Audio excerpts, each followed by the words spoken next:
नमस्कार दोस्तों। अब अपन पढ़ते हैं फिजिकल केमिस्ट्री के next topic next chapter chemical kinetics के ऊपर। केमिकल काइनेटिक्स या केमिकल डायनेमिक्स क्या मतलब होता है इसका, पहले अपन ये पढ़ते हैं।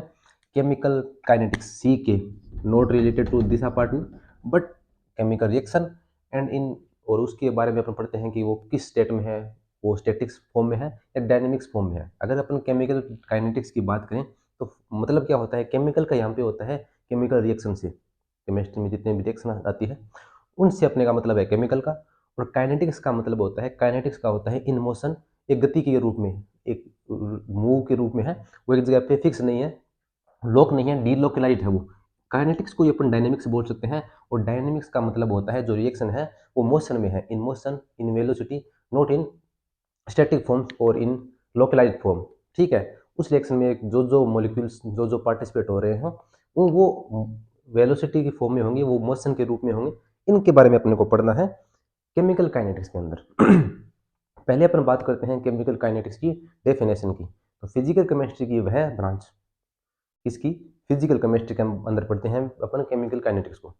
फिजिकल केमिस्ट्री की वह ब्रांच जिसके अंदर अपन जो रिएक्शन होती है उस रिएक्शन की रेट, उस रिएक्शन की रेट और उस रिएक्शन की मैकेनिज्म पढ़ते हैं। मेन चीज ये है the rate at which the reaction is occur, किस रेट से वो रिएक्शन अकर हुई है, किस रेट से रिएक्शन वो कंप्लीट हुई है।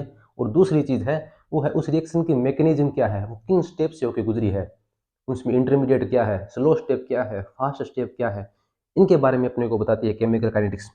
इसके अलावा by which the chemical reaction takes place and the factor, इसके अलावा और डिपेंड करती है जो फैक्टर है जैसे कंसंट्रेशन, टेम्परेचर, प्रेशर और कैटलिस्ट की प्रेजेंस के ऊपर भी डिपेंड करती है केमिकल काइनेटिक्स। मतलब अगर अपन इन सभी चीज़ों को चेंज करेंगे या अपने को इन सभी चीज़ों के बारे में पता होगा तो अपन केमिकल काइनेटिक्स के बारे में अच्छे से नॉलेज ले लेंगे। तो अपन डेफिनेशन दोबारा देखते हैं। The branch of physical chemistry which deals with the rate at which reaction occur, किस रेट से वो रिएक्शन कंप्लीट हुई है, the mechanism by which the chemical reaction takes place, और जो रिएक्शन कंप्लीट हुई है उसकी मैकेनिज्म क्या है, slow step, fast step, intermediate क्या है उस रिएक्शन का, and the factor such as concentration, temperature, pressure and catalyst. और मतलब वो उन फैक्टर जैसे टेम्परेचर चेंज करेंगे तो रिएक्शन चेंज होगी, प्रेशर चेंज करेंगे चेंज होगी, कैटलिस्ट की प्रेजेंस और अब्सेंस दोनों में रिएक्शन अलग अलग होती है, उसकी स्पीड अलग अलग होती है, उसकी मैकेनिज्म अलग अलग होती है।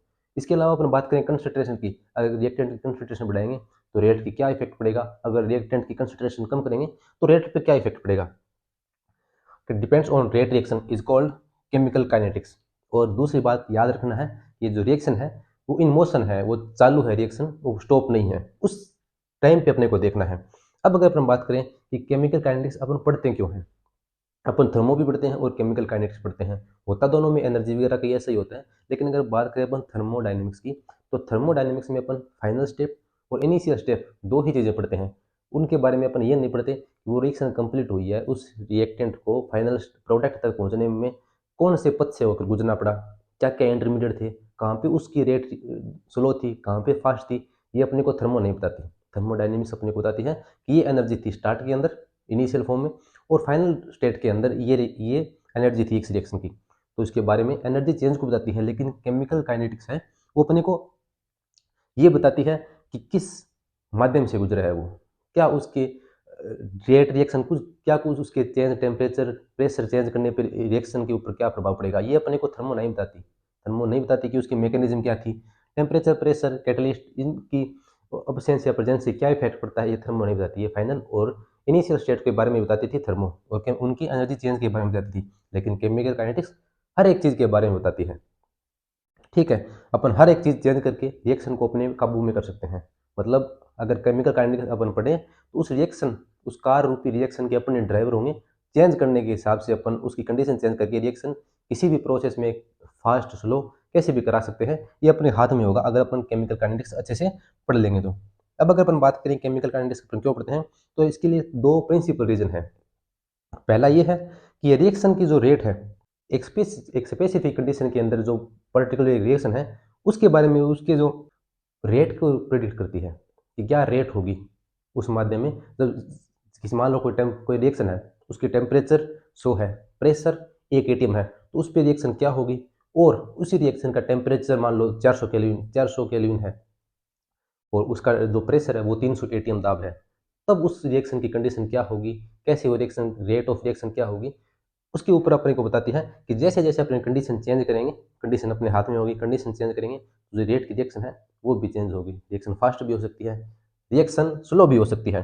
दूसरा ये है कि ये मैकेनिज्म को बताती है कौन से स्टेट से होगी गुजरी है रिएक्शन, उसमें क्या था, उसमें अपने पास इनिशियल रिएक्टेंट थे, उसकी एनर्जी कैसे कम हुई, कहाँ पे उस रिएक्शन की उस किस पर्टिकुलर टाइम पे उस रिएक्शन की रेट स्लो थी, कब रिएक्शन की स्टेट फास्ट थी, उसमें इंटरमीडिएट क्या बना था, उसकी एनर्जी क्या थी, उसकी स्टेबिलिटी क्या थी, इन सभी के बारे में अपने को केमिकल काइनेटिक्स बताती है। ये चीज़ें अपने को थर्मो नहीं बताती। तो मेन रीजन ये है to predict the rate of a particular reaction under specific condition, and the second is to predict the mechanism of a reaction, reaction की मैकेनिज्म के बारे में। अब अगर अपन बात करें, रिएक्शन को अपने तीन भागों में बांटा है, किसके बेसिस पे, वो अपने रेट के बेसिस पे कि रिएक्शन है वो ये तो हाथों हाथ कंप्लीट हो जाएगी या कुछ टाइम लगेगा या बहुत ज़्यादा टाइम लगेगा, इसके बेसिस पे अपने जो रिएक्शन है उसको तीन भागों में बांटा है। पहली है very fast reaction, very fast या इंस्टेनियस रिएक्शन, दूसरी है मॉडरेट रिएक्शन और तीसरी है वेरी स्लो रिएक्शन। ठीक है, इन तीनों के बारे में अपन पढ़ते हैं। रिएक्शन अलग अलग होती हैं, एक होती है जो हाथों हाथ हो जाती है, अपने को पलक झपकने का भी टाइम नहीं मिलता, इतनी जल्दी हो जाती है, और एक होती है मॉडरेट, एक होती है स्लो, स्लो बहुत ज़्यादा टाइम लगती है, वो दिन महीने साल भी लग सकती है रिएक्शन को कंप्लीट होने में।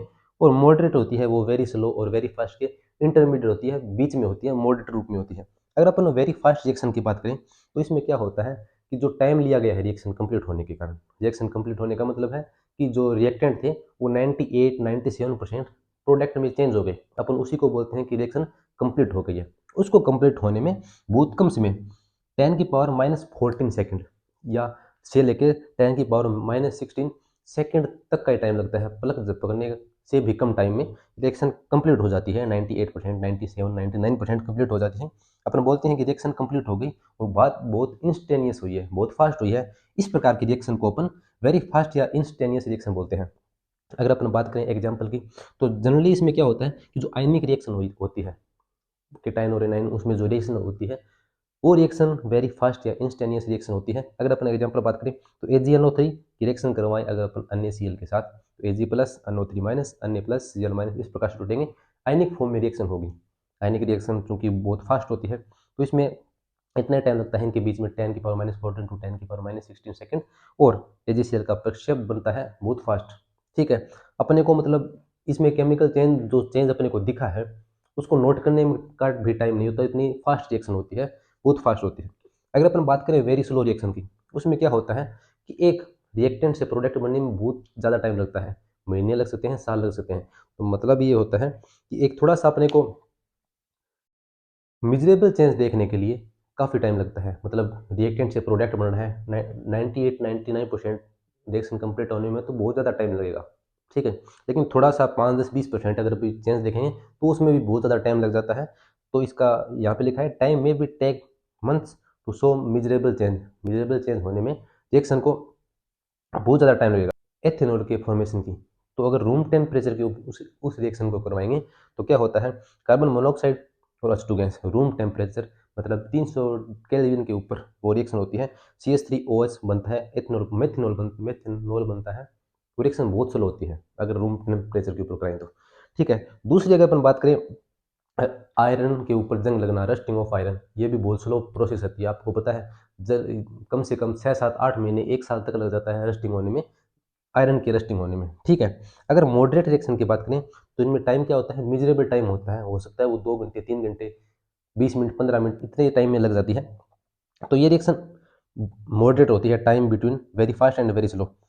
अगर अपन बात करें decomposition of hydrogen peroxide, H2O2 का जो डीकम्पोजिशन होता है वो एक मॉडरेट रिएक्शन है, वो मेजरेबल चेंज अपन रिएक्शन स्टार्ट करने के बाद में देख सकते हैं, थोड़ा वेट करने के बाद में जो रिएक्शन होती है वो कंप्लीट हो जाती है।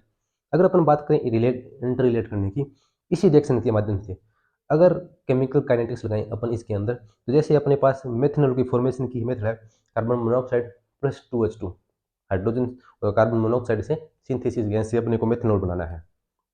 रूम टेम्परेचर के ऊपर काफ़ी टाइम लगेंगे, महीने वगैरह लगेंगे।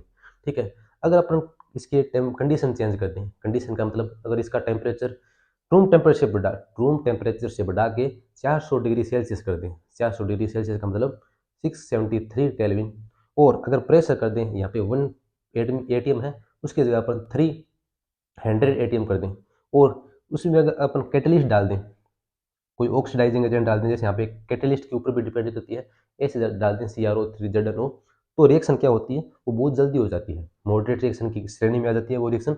अगर अपन उस रिएक्शन की कंडीशन चेंज कर दें, तो आपको कुछ समझ में आया होगा कि केमिकल काइनेटिक्स किन के बारे में बताती है, कि अगर अपन कंसेंट्रेशन, टेम्परेचर, प्रेशर और कैटलिस्ट लें, तो जो रेट ऑफ रिएक्शन होती है वो चेंज हो जाती है। अब वो वेरी स्लो नहीं होगी, अब वो मेजरेबल टाइम के अंदर कंप्लीट हो जाएगी। अब वो रिएक्शन अगर उसकी कंडीशन चेंज कर दी, तो वो रिएक्शन एक अच्छे टाइम पे एक सही टाइम पे कंप्लीट हो जाती हैं। इसके अलावा अगर अपन बात करें केमिकल काइनेटिक्स की, इंडस्ट्री के रूप में भी बहुत ज़्यादा उपयोग होता है। दूसरा, जैसे अपने सब्जियां वगैरह हैं वो सड़ने लग जाती हैं, अगर उसकी अपन कंडीशन चेंज कर दें, अगर उसको अपने रेफ्रिजरेटर फ्रीज के अंदर रख दें, तो क्या होता है, जो बैक्टीरिया की ग्रोथ होती है वो रुक जाती है, क्योंकि वो रिएक्शन स्लो हो जाएगी। क्यों? क्योंकि अपने उसकी कंडीशन चेंज की है, कंडीशन वगैरह चेंज करने से ये रेट ऑफ रिएक्शन होती है वो भी रुक जाती है, और जो सब्जियां वगैरह होती हैं वो प्रिजर्व हो जाती है, खराब नहीं होती जल्दी से। ये कुछ यूजेज थे केमिकल काइनेटिक्स के। अब अपन पढ़ते हैं रेट ऑफ रिएक्शंस। अब दोस्तों अपन रेट ऑफ रिएक्शन के ऊपर बात करते हैं। रेट ऑफ रिएक्शन को अगर बांटें तो दो भागों में डिवाइड करेंगे, एक होती है एवरेज रेट, एक होती है इंस्टेनियस रेट। अगर एवरेज रेट की बात करें, तो मान लो मैं स्टार्टिंग में एक पॉइंट ए के ऊपर था मान लो मेरे पास एक कार है, मैं पॉइंट ए के ऊपर था, मेरे को बी तक जाना है। ए से बी तक जाने के लिए मान लो मेरे को 15 मिनट लगे, ठीक है, और उसकी दूरी क्या थी, मान लो 30 किलोमीटर थी, ठीक है। ए से बी तक की दूरी थी 30 किलोमीटर, और मेरे को यहाँ से ए से बी तक जाने में 15 मिनट लगे। तो स्टार्टिंग में अगर मैं बात करूँ, मान लो ओडोमीटर जो दूरी को मापता है उसमें 100 था, यहाँ पे पहुंचा तो 130 हो गया। अगर अपन एवरेज रेट की बात करें, तो एवरेज में क्या होता है कि टोटल दूरी होती है वो कितने टाइम में कंप्लीट हुई है। अपने को ये नहीं देखना कि बीच में उसकी स्पीड कम थी, तेज थी। अगर इसकी बात करें तो 120 डिग्री की स्पीड है किलोमीटर पर हो सकता है वो कहीं पे 80 हो सकता है वो कहीं पे 150 किलोमीटर पर हो। लेकिन एवरेज में क्या होता है, फाइनल और इनिशियल स्टेट देखते हैं, उसको कंप्लीट होने में, उस दूरी को कंप्लीट होने में कितना टाइम लगा था, वो पूरा का पूरा टाइम इंटरवल लिखते हैं एवरेज रेट के अंदर। अगर अपन इंस्टेंटेनियस रेट की बात करें, तो क्या होता है कि हम कोई मान लो गाड़ी चला रहे हैं, तो उसमें क्या होगा कि नीचे स्पीडोमीटर होता है। जैसे अपने देखते ही मान लो कि उसके अंदर जो स्पीड थी वो थी 120, वो होती है इंस्टेंटेनियस रेट। एक छोटे से टाइम के ऊपर उस रिएक्शन की रेट क्या थी, वो होती है इंस्टेंटेनियस। एवरेज रेट क्या होती है कि पूरी प्रोसेस होने के बाद में उसमें क्या चेंज आया और उस चेंज होने में कितना टाइम लगा, वो बताता है अपने को एवरेज रेट के बारे में। एवरेज रेट क्या होता है, rate measured eight long time interval, पूरे टाइम या लॉन्ग टाइम इंटरवल में उस रिएक्शन के अंदर उसकी कंसंट्रेशन, उसमें क्या चेंज आया, इसके बारे में एवरेज। और इंस्टेंटेनियस में क्या होता है, rate measured for infinite assembly small time. एक होता है इनफाइनाइट, इनफाइनाइट का मतलब होता है बहुत बड़ा, जिसे नापा ना जा सके, मतलब तो नापा ना जा सके बहुत बड़ा। इनफाइनाइट असेंबली स्मॉल का मतलब होता है कि बहुत छोटा, जिसे मापा ना जा सके। अगर अपन बात करें 10 की पावर 36, हो सकता है अपने कोई इकाई सैकड़ा तक 36 तक नहीं आते हों एक के बाद में, लेकिन होता है कि ये मेजरेबल वैल्यू होती है। अगर अपन इसी प्रकार बात करें तो ये मेजरेबल 10 की पावर 36 है, ये इनफाइनाइट नहीं है, ठीक है, इसको मेजर किया जा सकता है। अगर अपन इनफाइनाइट असेंबली की बात करें तो बहुत छोटा, 1 इसी की बात करें तो 36 मापा जा सकता है, तो ये इनफाइनाइट असेंबली स्मॉल नहीं है, मतलब बहुत छोटी छोटी वैल्यू जिसे मापा में ना जा सके, ठीक है, इसको बोलते हैं इनफाइनाइट असेंबली स्मॉल टाइम, ठीक है। तो बहुत छोटे से टाइम में जो रेट होती है उसको बोलते हैं इनफाइनाइट इंस्टेनियस रेट। अगर अपन बात करें एक रिएक्शन के अंदर रेट की, तो एवरेज रेट अपन देखते हैं कि अपने पास स्टार्टिंग में एक रिएक्टेंट था, वो प्रोडक्ट में चेंज हुआ, उस रिएक्शन को कंप्लीट होने में अपने को टाइम लगा था इतने टाइम, और अब इस रिएक्शन की रेट क्या होगी वो अपने को पता करना होता है। तो अगर अपन एवरेज रेट ऑफ रिएक्शन की बात करें तो इससे अपन डिनोट करते हैं R average, R R for rate, A for average. Change of concentration, change of concentration of reactant या प्रोडक्ट, वो किसी की कंसंट्रेशन के अंदर चेंज हो सकता है वो रिएक्टेंट हो या प्रोडक्ट हो, और उसको चेंज होने में टाइम लगा, time taken for the change. अगर अपन बात करें एक हाइपोथेटिकल रिएक्शन, ए क्या है बी क्या है, मेरे को कुछ नहीं मतलब, ए है अपना रिएक्टेंट और बी है प्रोडक्ट, बस इतना ही मतलब है। ए चेंज हुआ बी के अंदर, रिएक्टेंट चेंज हुआ प्रोडक्ट के अंदर, ये एक हाइपोथेटिकल है, काल्पनिक अभिक्रिया है ये। अगर अपन बात करें आर के चेंज होने की, तो स्टार्टिंग में क्या था, केवल और केवल अपने पास ए था। ए को अगर अपन बात करें ए के चेंज होने की, यहाँ पे ए क्या हुआ, ए के कंसंट्रेशन में डिक्रीज हुआ। क्यों? क्योंकि मान लो स्टार्टिंग में अपने पास ओनली ऑल ए है, स्टार्टिंग में अपने पास ए है, ये थोड़ा थोड़ा चेंज होने लगा प्रोडक्ट के अंदर। जैसे यहाँ से ये कम हुआ, ये बना स्टार्ट हुआ, जितना ये कम हुआ उतना ही ज़्यादा ये बना। तो क्या हुआ कि अपने पास जो रिएक्टेंट है वो टाइम के साथ कम हो रहा है, और जो प्रोडक्ट है वो टाइम के साथ बढ़ रहा है। अगर अपन रेट की बात करें तो आर एवरेज, अगर ओनली फॉर रिएक्टेंट की रेट की बात करें तो डिक्रीज इन कंसंट्रेशन ऑफ ए की कंसंट्रेशन में कमी अपॉन टाइम टेकन, उस कंसंट्रेशन को चेंज होने में। मान लो अपने पास स्टार्टिंग में ए था 100 ग्राम, उसको 100 से 80 ग्राम होने में टाइम जो लगा वो मान लो 30 मिनट लगा था। तो वो क्या होता है, जो 80 है वो तो चेंज है, वो 30 है वो टाइम टेकन है, डेल टी की वैल्यू है। अपन इसको इसी प्रकार भी लिख सकते हैं कि minus del A upon del T. Minus का मतलब होता है यहाँ पे इस रिएक्शन के अंदर कि कमी हुई है, ए की जो मास था, ए की जो कंसंट्रेशन थी उसके अंदर कमी हुई है। डेल बताता है चेंज के बारे में, और ए बताता है अपने को जो कंसंट्रेशन ए है उसके बारे में। अपन इसको ए से भी लिख सकते हैं, माइनस अपनी जगह बड़े वाले ब्रैकेट के अंदर डेल ए लिखना है upon del T. Del A इस ब्रैकेट के अंदर लिखने का मतलब ये है, ये बताता है कंसंट्रेशन ऑफ ए, ठीक है, मास ऑफ ए। तो अगर आर एवरेज ए की बात करें तो del A minus del upon del T. अगर अपन बी की बात करें, इसमें क्या हुआ है, ये स्टार्टिंग में 0 था, अगर ये 100 से 80 हुआ तो ये 0 से 80 हुआ, ये तो कम हुआ और ये बढ़ा। बढ़ा तो मतलब इसकी जो कंसंट्रेशन है वो इंक्रीज हुई। तो अगर अपन इसकी रेट की बात करें तो increase in concentration of B upon time taken. यहाँ पे प्लस साइन आ गया, क्यों? क्योंकि बी स्टार्टिंग में 0 था, अब 80 है, जितना भी होगा वो पहले वाले से स्टार्टिंग से ज़्यादा ही होगा। तो इनकी इसकी कंसंट्रेशन में इंक्रीज हुआ है, तो इंक्रीज के लिए अपन प्लस लगाया है। अगर नहीं भी लगाते तो भी कोई बात नहीं थी, अपन जनरली नहीं भी लगाते हो। तो मैंने प्लस केवल और के लिए यहाँ पे बताने के लिए लगाया कि जो प्रोडक्ट है उसकी कंसंट्रेशन में इंक्रीज हुई है, इंक्रीज के लिए अपन प्लस लगाया है। डेल लगाया है चेंज के लिए, बी जो प्रोडक्ट है उसकी कंसंट्रेशन के लिए, upon del T change in time taken. अगर अपन बात करें द कंसंट्रेशन चेंज में भी पॉजिटिव और नेगेटिव, मतलब रिएक्शन के अंदर जो कंसंट्रेशन है ए और बी की, वो प्लस भी हो सकती है, वो माइनस भी हो सकती है। लेकिन अगर अपन रेट ऑफ रिएक्शन की बात करें तो ऑलवेज पॉजिटिव होगी, ठीक है, हमेशा वो पॉजिटिव होगी रेट ऑफ रिएक्शन। रिएक्शन रुक सकती है, वापिस नहीं जा सकती, माइनस में रेट हो भी नहीं सकती। इसी के लिए अपने यहाँ पे लिखा है द कंसंट्रेशन चेंज में be positive for product and negative for reactant, but the react of reaction is always positive. अगर अपन ग्राफ की बात करें तो होता क्या है कि स्टार्टिंग में अपने पास केवल और केवल रिएक्टेंट थे, रिएक्टेंट ए था अपने पास मैक्सिमम मात्रा में। जैसे अपने रिएक्शन प्रोसीड की तो ए चेंज होने स्टार्ट हुआ बी के अंदर, ठीक है, बी की स्टार्टिंग में 0 था, ए मैक्सिमम था, ये 100% था, ये 0% था। बी की कंसंट्रेशन बढ़ती गई, ए की कंसंट्रेशन कम होती गई। अगर अपन एक टाइम लें, दो टाइम लें टाइम इंटरवल का, मान लो अपने पास स्टार्टिंग में एक टाइम है टी, जब रिएक्शन प्रोसीड हुई उस टाइम टी 0 था। मान लो 10 मिनट की बाद में बात करते हैं, उसको अपने माना है टी वन। टी वन के ऊपर अगर अपन बात करें तो यहाँ पे क्या है कि जो बी है, ये वाला बी है, इसकी कंसंट्रेशन जो प्रोडक्ट की कंसंट्रेशन है वो चेंज हो रही है, वो ये है। ए की कंसंट्रेशन x1 है, मतलब x1 यहाँ पे कंसंट्रेशन है, यहाँ पे टाइम है। ये वाला बड़ा है या ये बड़ा?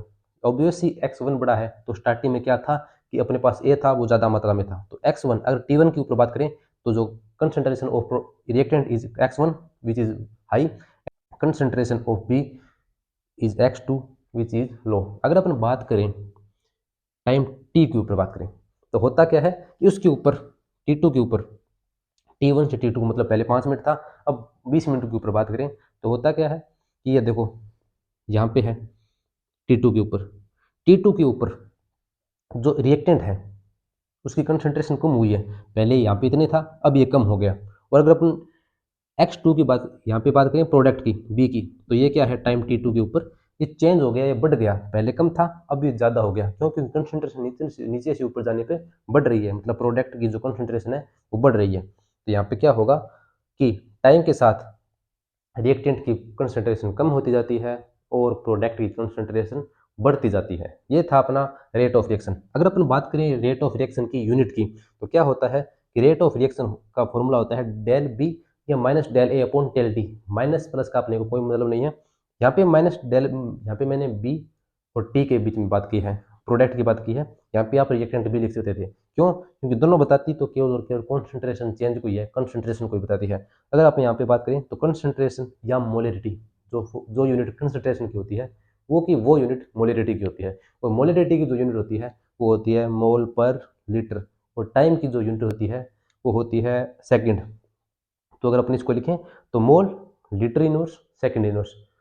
सेकंड को अपन हॉर्स लिखते हैं, हॉर्स लिख सकते हैं, मिनट लिख सकते हैं, डेज लिख सकते हैं, मंथ लिख सकते हैं। तो यहाँ पे क्या होगा, इसकी जो यूनिट होगी मोल पर लीटर सेकंड इनवर्स।